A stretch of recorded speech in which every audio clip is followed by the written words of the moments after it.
Caros irmãos, queridas irmãs,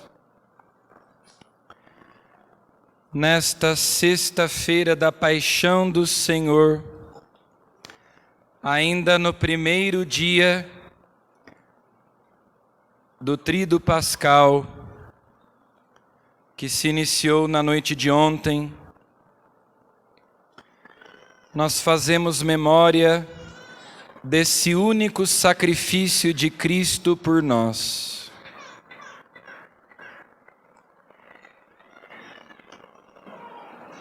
Seiscentos anos antes de Cristo, o profeta Isaías anunciava a morte de Cristo no Cântico do Servo Sofredor que nós ouvimos hoje na primeira leitura. O Salmo 30 que nós cantamos, assim como outros salmos, também descrevem a paixão de Jesus. Por isso, quando Jesus ressuscitado caminhava com os discípulos de Emaús, ele lhes explicava as Escrituras e que era preciso que tudo aquilo acontecesse que Moisés, a lei, os salmos, os profetas falavam dele. Então nós encontramos nesse texto da primeira leitura uma descrição inacreditável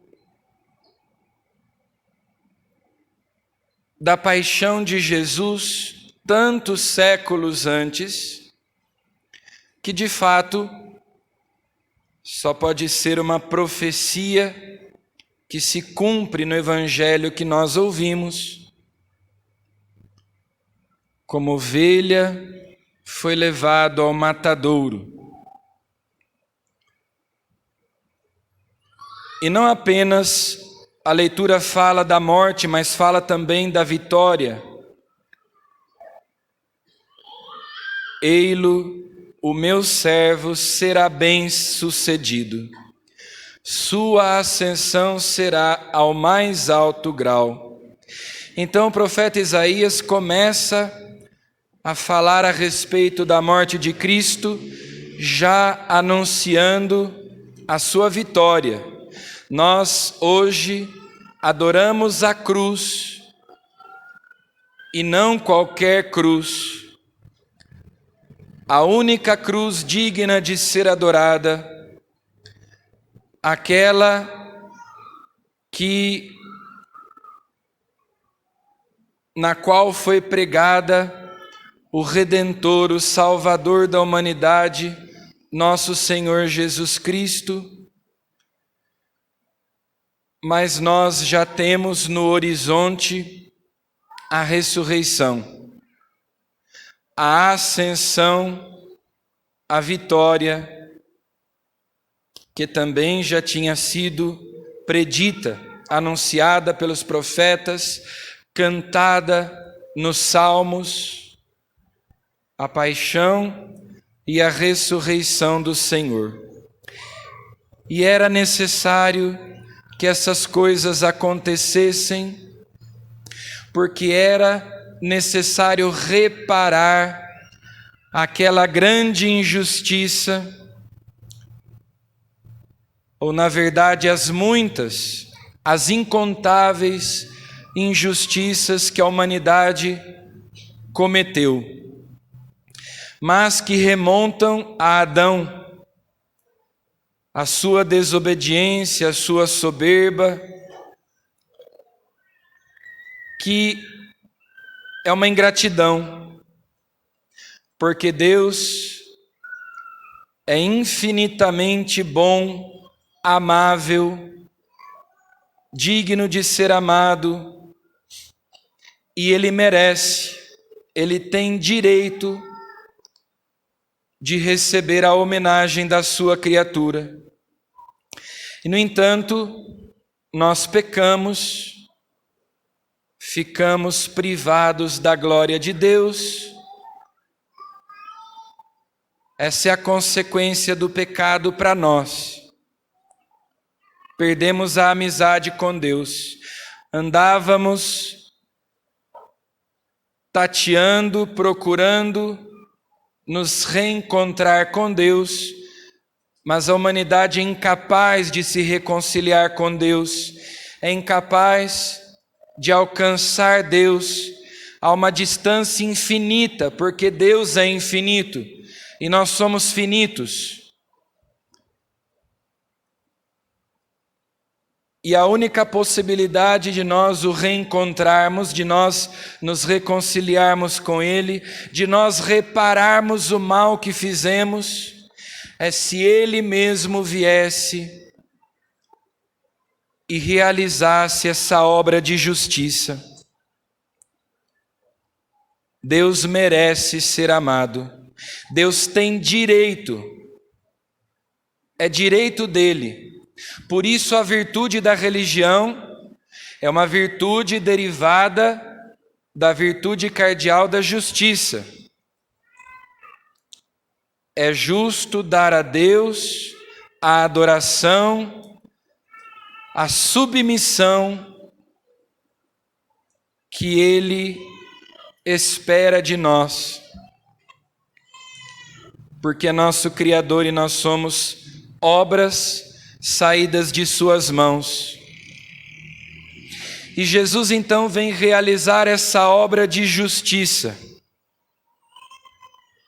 entregando-se à morte. Mas é sempre bom lembrar que, claro, nós ficamos espantados com a crueldade, com a dureza desses relatos da paixão, como Jesus sofreu, como Jesus foi humilhado, como Jesus foi desprezado e como Ele, de modo tão humilde, passou por tudo isso, nos choca, nos espanta, e nós poderíamos dizer, espanta também os anjos. Também os anjos ficaram admirados com aquilo tudo. Mas o que nos salva não é o sofrimento. O que nós celebramos e o que nós, inclusive, atualizamos na Eucaristia é a substância do sacrifício de Cristo. Os cravos, os pregos, a coroa de espinhos, os flagelos, as feridas, tudo isso são acidentes. A substância, a essência de tudo o que aconteceu com Jesus é o seu amor. É o que nós ouvimos ontem no início do Evangelho da missa da Ceia do Senhor. Tendo amado os seus que estavam no mundo, amou-os até o fim. Ninguém tira a minha vida, eu a dou livremente. É o que Jesus disse hoje para Pilatos no Evangelho. Tu não terias autoridade nenhuma sobre mim se ela não te fosse dada do alto.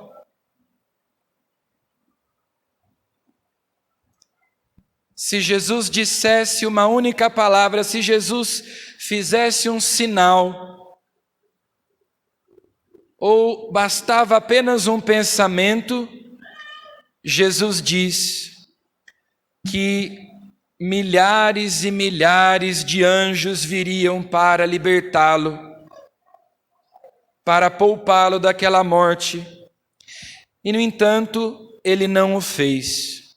Então, tudo isso mostra, e São João, durante toda a sua narrativa da paixão, vai mostrando que Jesus tinha tudo sob controle. Jesus tinha tudo sob controle. São João diz, sabendo Jesus tudo o que estava para acontecer, quando Judas chega com os soldados, ele mesmo se adianta e vai ao encontro deles. porque Jesus sofreu a paixão porque quis, livremente, voluntariamente. Por isso, a morte de Jesus é sim um assassinato, um homicídio, um crime. Aliás, não apenas um homicídio, um deicídio, porque Jesus é Deus e homem verdadeiro, mas, para além de tudo isso, o essencial que nós celebramos, inclusive na Eucaristia,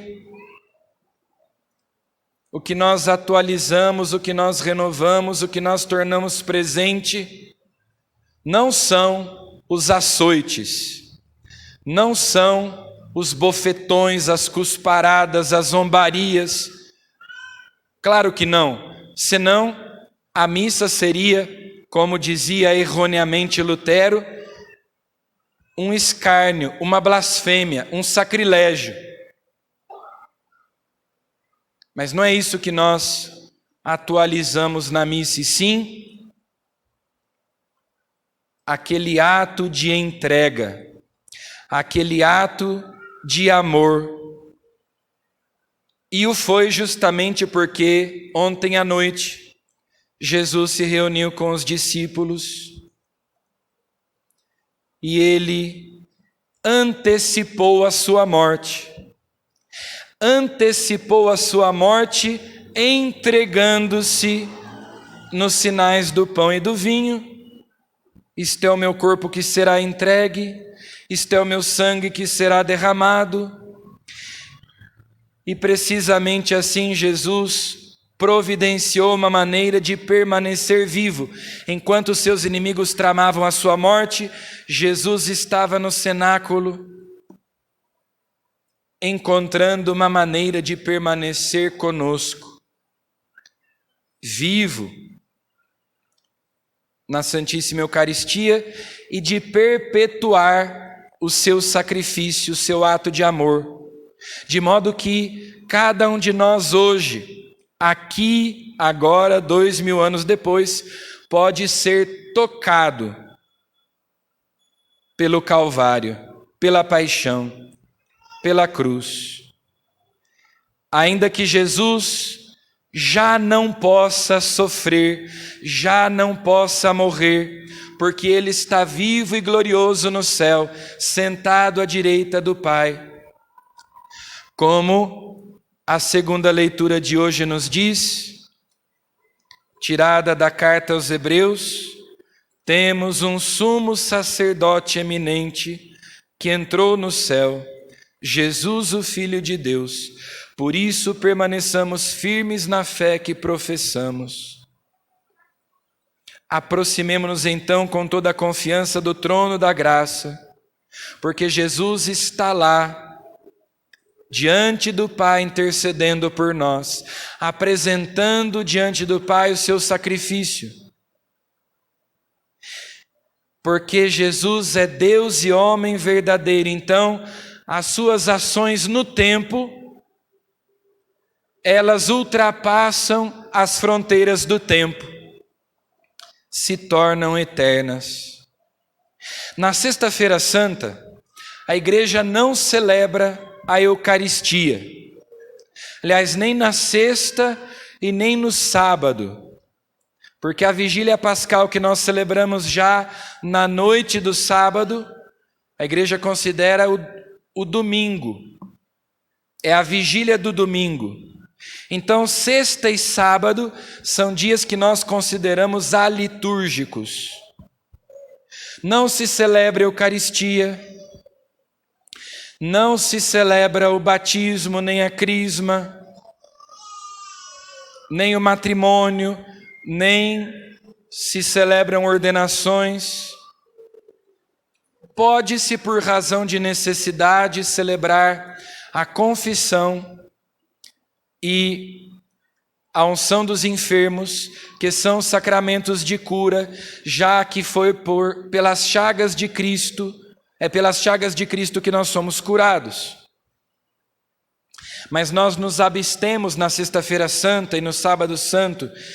O sábado é o dia em que Jesus está no sepulcro, de celebrar os sacramentos, de celebrar o sacrifício eucarístico, para experimentarmos também o que experimentaram os discípulos naquele dia em que Jesus foi arrancado deles e eles sentiram aquele vazio, aquela ausência,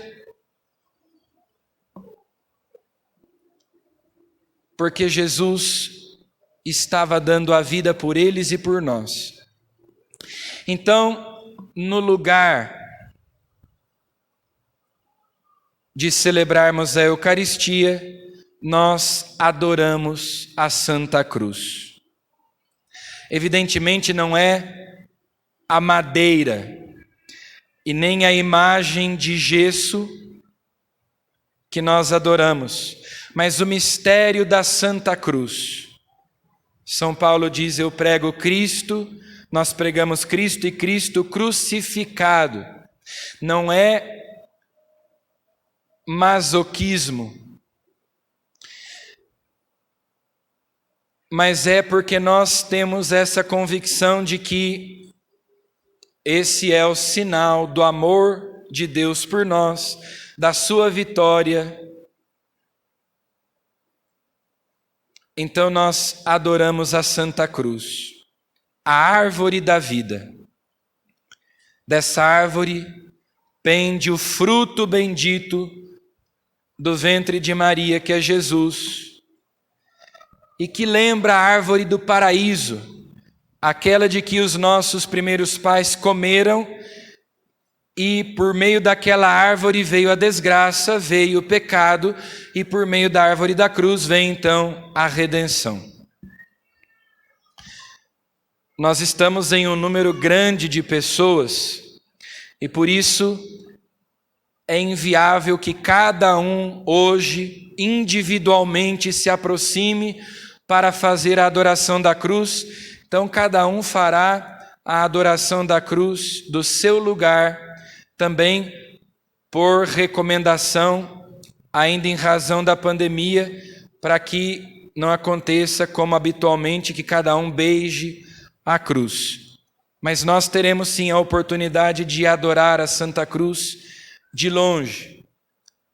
Mas a cruz que nós adoramos é aquela que tem a imagem de Cristo. Não é qualquer cruz, é a cruz de Cristo. É aquela por meio da qual nós somos salvos, nós somos redimidos, nós somos libertos, nós somos curados. Como eu disse, Jesus realiza um ato de justiça, porque nós muito facilmente banalizamos o mal. Nós pensamos assim, que Deus simplesmente perdoa os pecados e tudo fica por isso mesmo. Mas não pode ficar por isso mesmo. Por isso é que nós fazemos penitência, porque o pecado é uma desordem. O pecado é uma injustiça e ele precisa ser reparado. E Cristo veio justamente com aquele ato extremo de amor de um Deus feito homem, reparar a desordem, o mal que o pecado causou. Mas nós temos que nos unir à cruz de Cristo, para que ela seja redentora para nós. É o remédio. Cristo morreu na cruz para salvar a todos. Imaginem, por exemplo, que seja descoberta a cura da AIDS, ou uma cura definitiva para todos os tipos de câncer ou de qualquer doença atualmente incurável. Foi descoberta a cura, agora nós temos o remédio. Mas se a pessoa doente não usa o remédio, não faz o tratamento, de nada adianta que o remédio exista. Como eu dizia outro dia, se alguém me deixa uma fortuna no banco, mas eu não saco o dinheiro no caixa eletrônico, ou eu não transfiro para a minha conta, então de nada adianta que eu tenha aquele dinheiro à minha disposição. A salvação está à nossa disposição, e de que modo Ele aplica a nós os frutos, os méritos conquistados na cruz, por meio dos sacramentos, por meio da fé. Ontem nós celebramos a instituição da Eucaristia, mas também a instituição do sacerdócio. O sacerdote recebe na ordenação o poder de administrar, de distribuir, de comunicar os frutos do mistério pascal de Cristo, que é o que o profeta Isaías diz na primeira leitura. Meu servo, o justo, fará justos inúmeros homens, ou seja, ele realizará a justiça, tornando-nos justos, carregando sobre si suas culpas. Por isso, compartilharei com ele multidões, e ele repartirá suas riquezas com os valentes seguidores, pois entregou o corpo à morte. Ele reparte conosco as riquezas infinitas conquistadas por ele no altar da cruz, por meio dos sacramentos.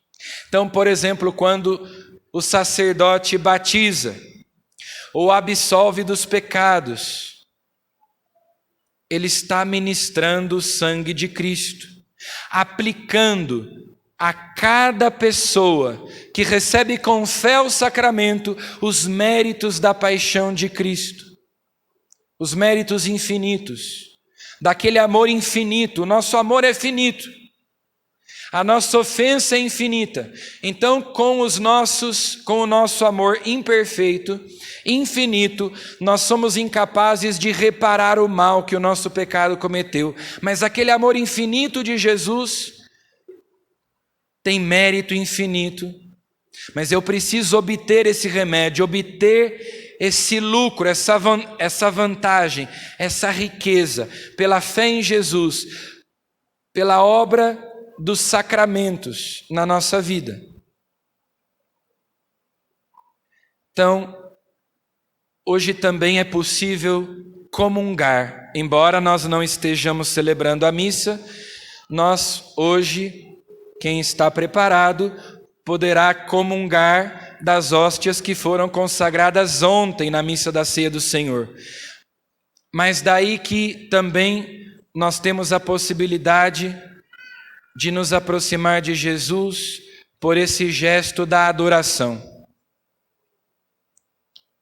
E também outro elemento importante desta liturgia é a oração universal, que se iniciará logo agora, depois da homilia, em que nós imploraremos ao Pai que, pelos méritos da paixão de Cristo, Ele escute as necessidades da igreja e do mundo inteiro. Nós sabemos que Deus nos escuta se nós invocamos o nome de Cristo, os méritos de Cristo, que são infinitos, porque Ele deu a vida por nós. É o nosso advogado, é o nosso intercessor, é o nosso consolador, defensor, paráclito, Jesus, o sumo sacerdote, que nos representa diante de Deus. Na cruz, Jesus tem os braços abertos em atitude de sumo sacerdote eterno, intercedendo por nós. Por isso a oração universal hoje é um dos elementos mais importantes desta celebração. E também hoje se faz uma coleta no mundo inteiro pelos lugares santos, a Igreja de Jerusalém. Nós lemos lá nos Atos dos Apóstolos e nas cartas de São Paulo que os cristãos do mundo inteiro fizeram coletas para socorrer os cristãos de Jerusalém, onde os fatos narrados no Evangelho de hoje aconteceram. Então hoje no mundo inteiro se faz essa coleta, e no final da celebração, na saída, você pode também fazer a sua colaboração, que esta coleta é integralmente destinada aos lugares santos, à manutenção dos lugares santos da igreja que está em Jerusalém.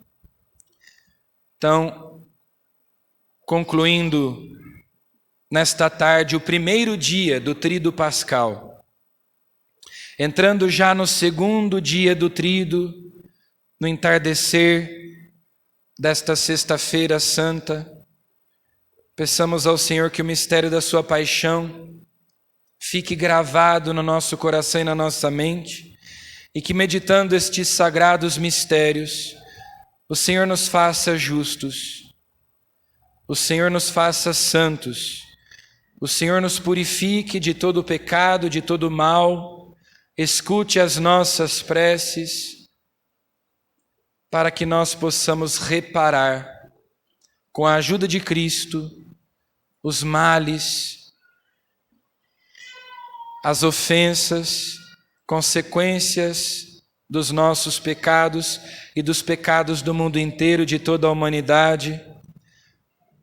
O Senhor nos ajude a reparar a criação que ficou em desordem por causa do pecado da humanidade. E Ele então, pela sua Santa Cruz, nos abra o caminho do céu. Amém.